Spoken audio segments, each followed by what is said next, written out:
history.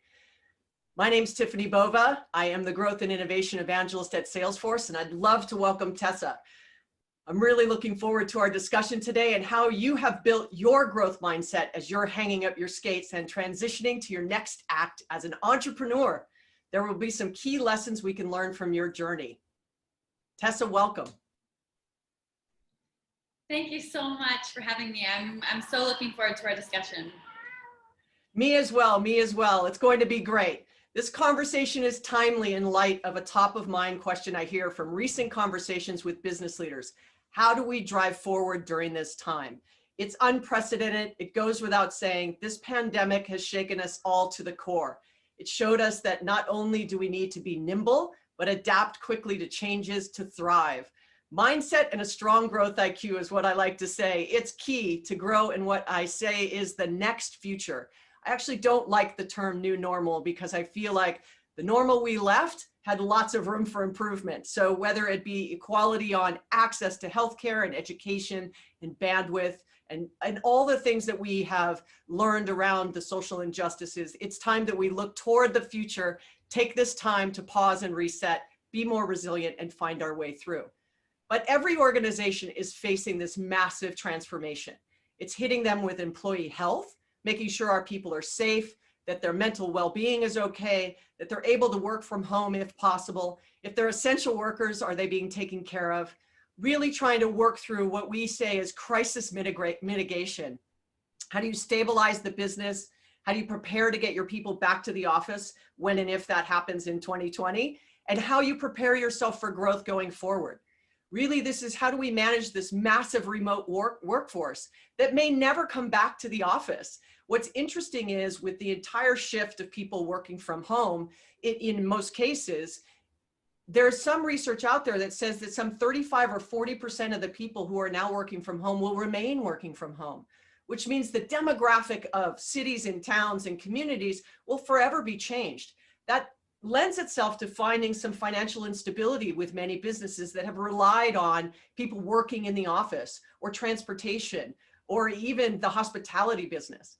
And this really means that businesses have had to learn how to become agile, and agile not only in the way that they operate, but in how they hire, train, and onboard employees. Many businesses are hiring right now, which means how do you welcome someone into your culture when they don't even get the opportunity to meet physically face-to-face their teams? That drives a lot of economic uncertainty, especially if you're a global business.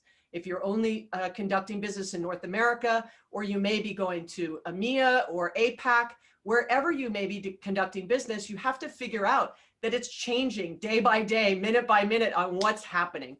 So these digital relationships, it actually means that we have to find ways to stay more engaged and engaging. I also don't like the term social distancing because I feel like that lends itself to isolation. I like physical distancing because we're actually physically separated. I hope you never feel that we're socially separated. That's why you've joined us here today on this amazing webinar. So I feel like we really have a chance to figure out what will it look like going forward? What are the things we need to really focus in on? One we have spent a lot of time on, and I have over the last 6 months, is these changing customer behaviors.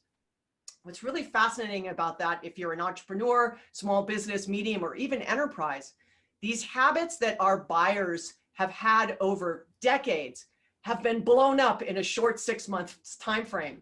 You can say that habits actually shift from a human perspective at about day 65 or 66. Some research will put it out at 120, but let's go with the 60-day mark. We're long past that, which means the behaviors on how businesses will actually sell to and how your customers will buy from you may be forever changed. It may be more social. It may be more online. It may continue to be curbside pickup. It may continue to be delivery. It doesn't mean that physical presence will not come back. It's not what I'm saying. What I'm saying is this hybrid environment now, because these habits have changed. I mean, if you remember when we didn't used to have an Amazon.com, that everything now is shifted to say, make your business as easy as buying a book online. How do you in fact do that? This digital imperative is moving faster than ever before. Many businesses actually stalled on their investments when it came to digital. digital transformation, digitization, modernizing the data center, using technology to engage with customers, and empowering employees to do what's best for everybody. And now you see that that delay has accelerated, right? Some companies were like, we'll get to it in 2021, or we'll get to it in 2022. And in a short 6 months, you've seen advancements that might have taken 5 or 10 years in the past. And so this digital imperative is only going to accelerate. And so how will you keep up with that? And how do you stay authentic to your values and your brand? How do you stay close to your people if, in fact, this hybrid work environment continues to show itself as the norm? But a lot of this has to do with making greater digital relationships with your people and with your customers. And so this really lends itself to how do you build a modern growth company? How do you do it with a growth mindset? What are the things you need to think about? And I know we're going to talk about it with Tessa of how do you really transition, right, from being an Olympic skater to being an entrepreneur. It all starts with having what we call a beginner's mind, allowing yourself space in the things you've always done to say, I'm going to try something different, even if it's uncomfortable for me. You know, we have to become much more comfortable with being uncomfortable with the unknown, not knowing the answers to everything, not knowing when we may get back to some sort of normalcy. What will the future look like? You have to allow yourself some space to really find that growth mindset. The next I'd say is listen to your employees and your customers. What are they saying to you? What do they need from you? What are the things you can do to help make them better? The next I'd say is don't chase your perceived competition. Look, there's only one of you. You know, whether it's just you as a solopreneur, whether you have a small business, what your competitor's doing is interesting for you to pay attention to, but you're the only one that has your culture, your people, your mindset, your DNA, right? The products that you sell, the way you sell it, the way customers feel when they engage with your brand. This is all about creating this goodness around everything that you do. And ultimately, you know, I'd be remiss to say, don't be afraid of where technology is going to be taking us. Whether it's artificial intelligence or virtual reality or AI or machine learning, whatever it might be, this is about human and technology, not technology in spite of the human. So thinking about it that way, using that beginner's mind has everything to do with building a really strong mental model. How are you going to win? What makes you different? What makes you unique? How do you keep practicing and failing and learning again? And I think that's a fantastic segue for me to welcome back Tessa to the conversation, because nobody knows better about trying, failing, practicing, learning, and winning than an Olympic gold medal winner multiple times and multiple world titles. So I'm going to welcome Tessa back to join us. Hi, Tessa. How are you? Hi, Tiffany. I'm great. How are you doing? I'm doing fantastic. This is really spectacular and super special for me. You know, as we were preparing for this and I was doing a little bit of work ahead of time, you're my first person I've ever had a conversation with who actually has their own Barbie. Like, I feel like I don't know what's better, right? The gold medal or having your own Barbie. So I'm just going to start there to do something fun. What do you think? That's a toss up. You know what's funny? So my mom was obviously proud and I imagine a little emotional when we won the Olympics, but when I told her that I was having my own Barbie, she couldn't talk about it for a week. I would broach the subject and she'd say, no, I'm not ready yet.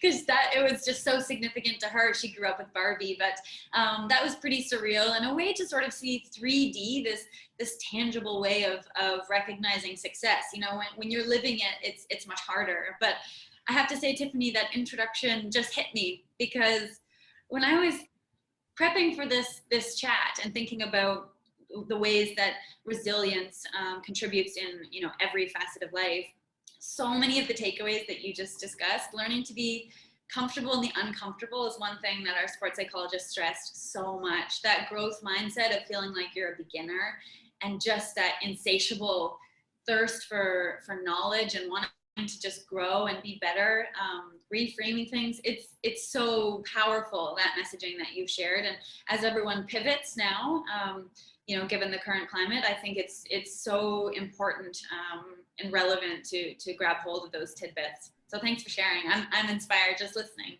Yeah, well, I have to say, I think you sort of making the shift to an entrepreneur is just such a natural one, right? Because like you were part of a team, so it's two of you, right? And ice dancing.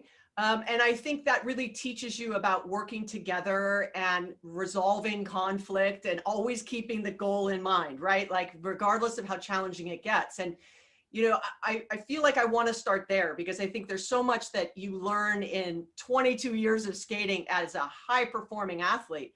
To transition that into business is, I think, super powerful. I mean, I'd get out of your way if you were coming after me in my industry, that's for sure. But I'd say when you think about that, what do you think the one or two key lessons of like being part of a team, right, in a highly competitive sport? And not like it's my weekend sport. It's like that was what you did. So what do you think the takeaways were for that? Well, you mentioned team, and I mean, at the heart of it all, Scott and I had a really solid foundation of trust, loyalty, support, and this inherent care for one another that we worked really, really hard on.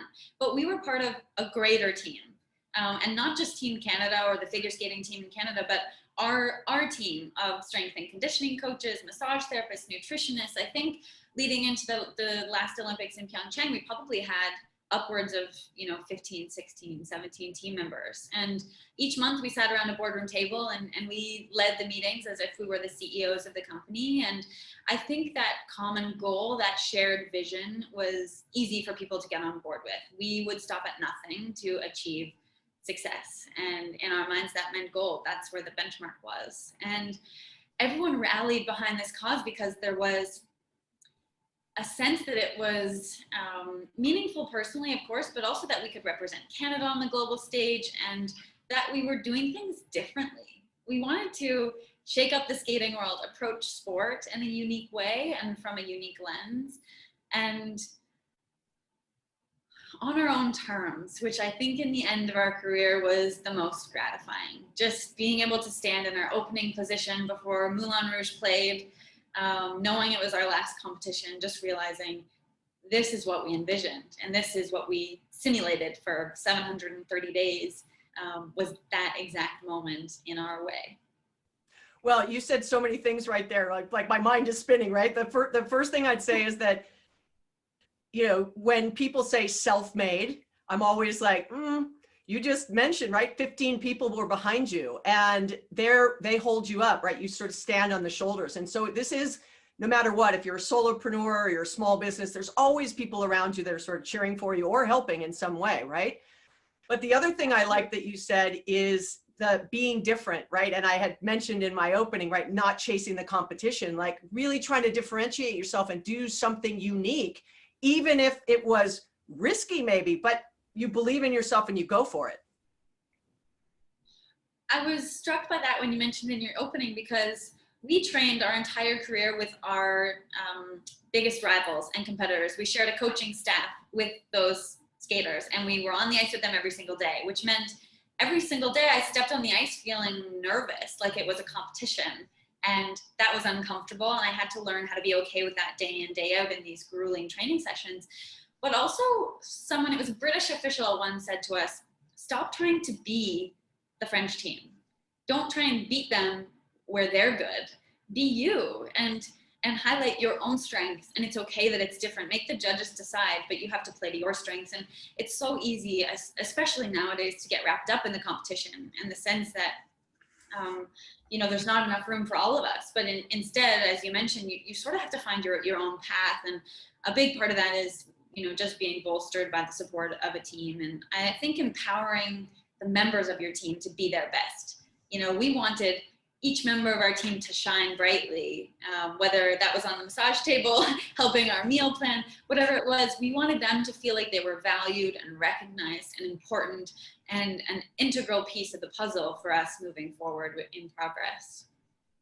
And so let me tie that back because, of course, with all the wins, there's challenges and obstacles you have to overcome. And, now that you're moving into the entrepreneurship side of business, what advice would you give to entrepreneurs who might be listening, of how to really rally the team and overcome those objections, and even personal, whether it's injuries, in your case, could be like losing a big contract in a business case, right? Like, how do you overcome that? I'm a perfectionist, a self-proclaimed perfectionist, and a type A personality for sure. And Scott and I shared that trait actually. And I think for so many years, the majority of our career, we were chasing perfection in a sport where that simply just doesn't exist. And it wasn't until maybe 2 years before the Olympics, we realized we had to chase excellence, not perfection. And that meant accepting some imperfections and reframing those as an opportunity to refocus. And in fact, embracing failure, because that visual of the podium, or for us, the medal, the podium, your goal up here and the mountain underneath is failure, basically. Embracing it, because that's the way you learn and grow and evolve. And that's such an important part of any kind of journey towards success. Failure, I think, is critical, and you have to be open to feedback. I mean, as an athlete, we're so used to that. Every 2 or 3 minutes we were getting constructive criticism, and very rarely was it positive.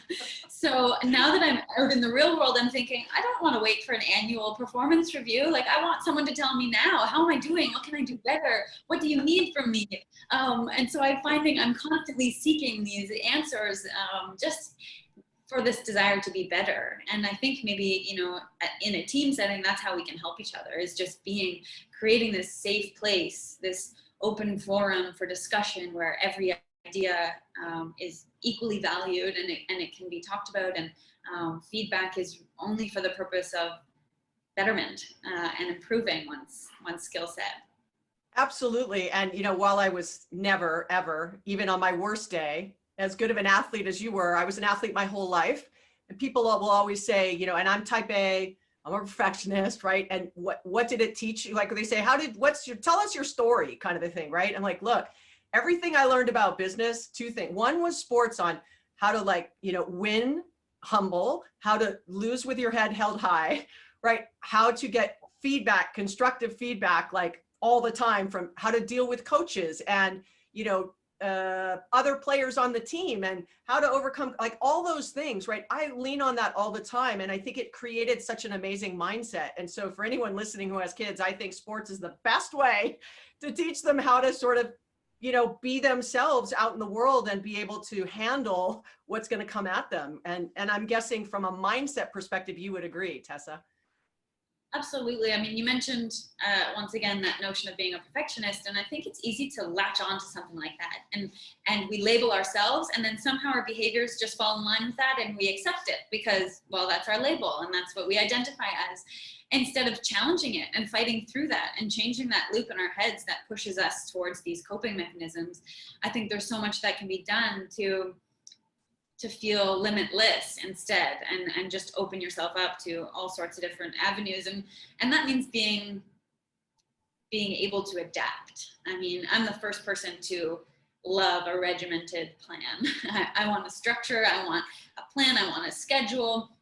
And sometimes life or business or sport just doesn't go that way. So there needs to be some room for flexibility, and we need to be able to pause and pivot and reevaluate when necessary to sort of change the GPS to get to the same goal. And so that's a perfect way for me to ask this next question, right? Because that's a big pivot, like every minute of every day for 22 years was sort of organized for you. And so the first 30 days you woke up with no schedule, how was it? I feel like I've just started to live those days now, but I just kind of created a new schedule, a new normal for me. But almost every session that I spent with my sports psychologist, our mental prep coach, before the last Olympics, we discussed retirement and what that would look like, what that would feel like. And I felt very equipped to handle, I mean, I had a purpose, I would do school, I was lucky enough to have sponsors and a sort of a space in the market, if you will, from a corporate perspective. I have a great support system. I was leaving skating on my own terms. I mean, it was a fairy tale ending, really. So as an athlete, that's all you can ask for. And yet I still struggled, because wrapping my head around the idea that, well, yes, I will pursue an academic, goal-oriented journey now, and I know that something entrepreneurial is in my future. I know I'll be in business. I don't know the details of that yet, and it's really hard to do that backward imaging when you don't know that final goal. So I struggled with that for a little while, and then realized, wow, what an opportunity to sort of redefine myself. I was so frightened of being the girl in the red dress for the rest of my life. That people would sort of pigeonhole me in that role and character. And, at 28, I didn't want to be stuck there. I wanted to feel like I could move and evolve. And so just coming to terms with the fact that it was okay to say yes to new things. It was okay to fail. It was okay to find my footing and rely on people, because so many people are going through transition now. And for me, as long as I feel like I'm working towards a really meaningful goal, that pursuit, I know now it's the hard work where the joy really comes. It's not the medal around your neck. It's not even that big business deal. It's like the grind to get there. That is truly gratifying. Well, so how have you prepared yourself? I did vision boards when I was sort of like, what do I want next in my career or in my life? That's sort of what I did. And it also allowed me to visualize the goal. And I think that goes back to me being an athlete, right? That's sort of the way we do it, right? And you visualize yourself actually doing it when you're standing there, closing your eyes. I'm sure you've ice danced your dance like in your head a million times, right? And so what have you done to sort of prepare for what's next? Like when you made the decision you wanted to be an entrepreneur and you were transitioning out of one and into the other, what was sort of your, okay, if I'm really going to go for this, right? Knowing what I'm capable of doing, because you believe in yourself, like, how did you sort of set the goal and put the flag in the sand for yourself? Well, I think I'm still in the process of doing that, to be honest. But first thing, I knew that I needed to create a team around myself. I knew that I needed the right people in place, people that I could trust, people I could rely on, people who are competent, and also people who would speak to me really honestly about, and maybe challenge my ideas, which I find to be quite refreshing. I'm a big thinker and a big dreamer, that it's easy for me to latch onto an idea and then put the blinders on and go full tilt towards it. I think what I've learned lately is that I need to sort of be okay slowing down, assessing all the options and finding my way a little differently, because it's not quite so clear cut at the moment. But I think it comes down to team. As you say, the willingness to do the work is there. It will always be there. That's what I love. That's what I live for. But at this point, I need to acquire the right knowledge. I might know where I want to go, but I need to know the language. I need to know the people. I need to know the business intricacies of what I'm taking on. I really want to learn all the different facets of this world. And that's from a much more macro level, but then also just being able to dive in. So I just feel like I'm a little rookie in this sphere, and I'm eager to learn more. So my piece of advice for you would be trust the process. You just gotta buckle up and trust the process, right? Because it's like, who knows where it's going to end up. And I think, at the end of the day, for anybody who's an entrepreneur, who's trying to figure out what do I do next from a career perspective, no matter how far you are in your career, it's unsettling for everybody. And during this time, we're facing so much uncertainty and so much change coming at us from a social perspective and a personal perspective and a work perspective. I mean, everything globally is, just really cracked wide open, and I wonder, when you think about what success will look like for you next, like what does that, you smile. So I'm wondering what your mind is thinking about what success will be for you next. Yeah, I think whatever I take on, I always do to the best of my ability, whatever the task, however mundane.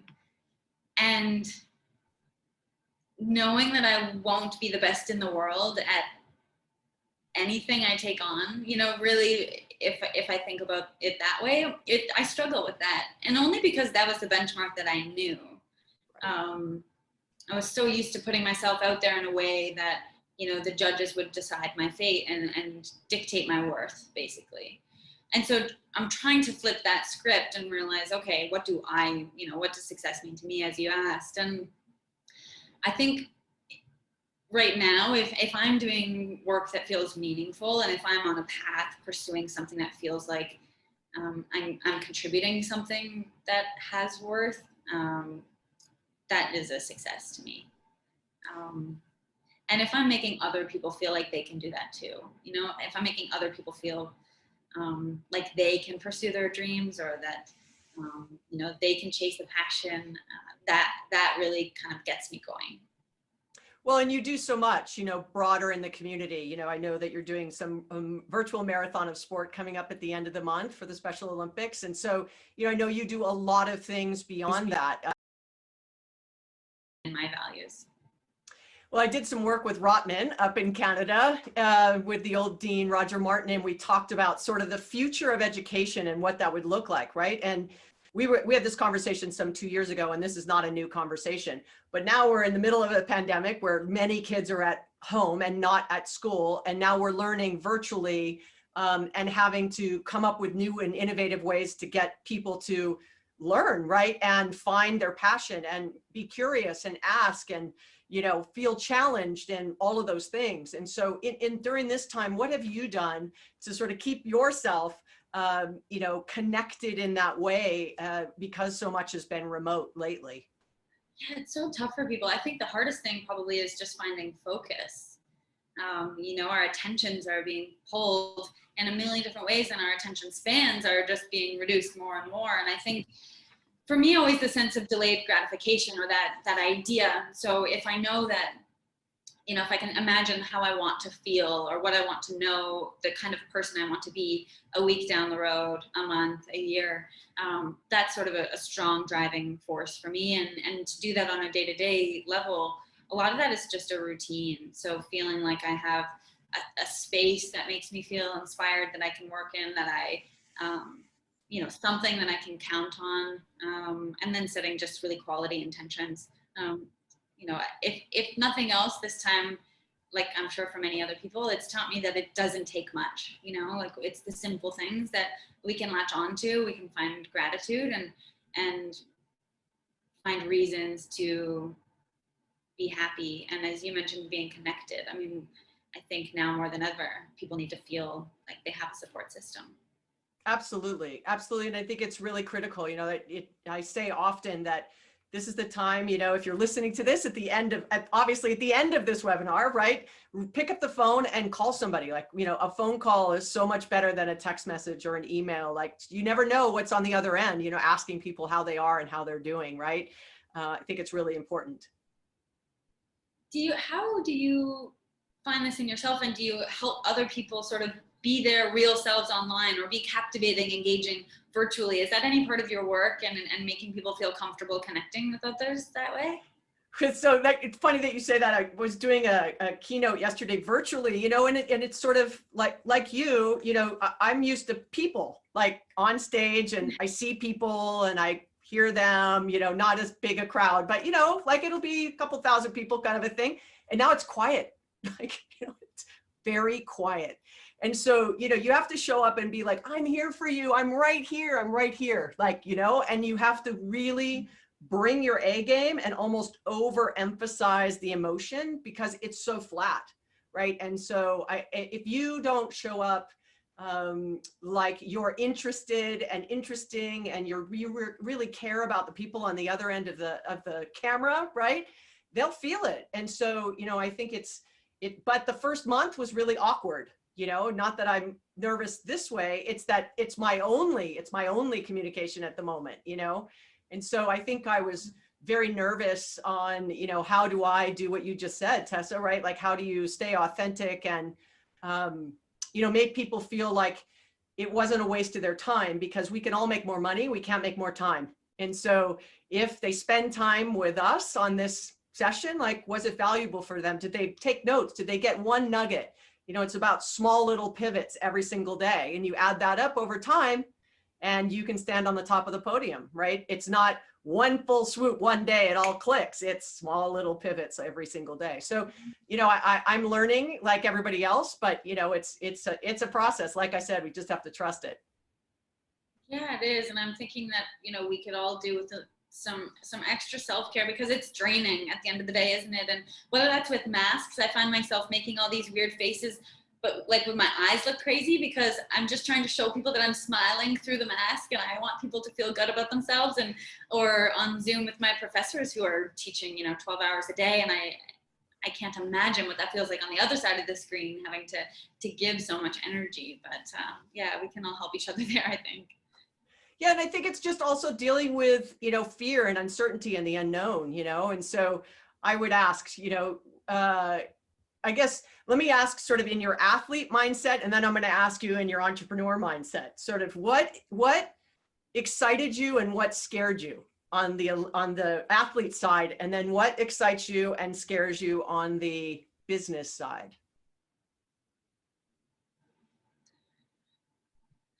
I think I'm excited by a challenge, and that would apply to both. I think the challenge, especially at the end of our career when we came back and it seemed like, I mean, not many people thought it was a good idea. And even that sort of fired up because we had Those are always the prove. best ideas. Those are the best ideas. Right, right, the scary ones. I'm excited about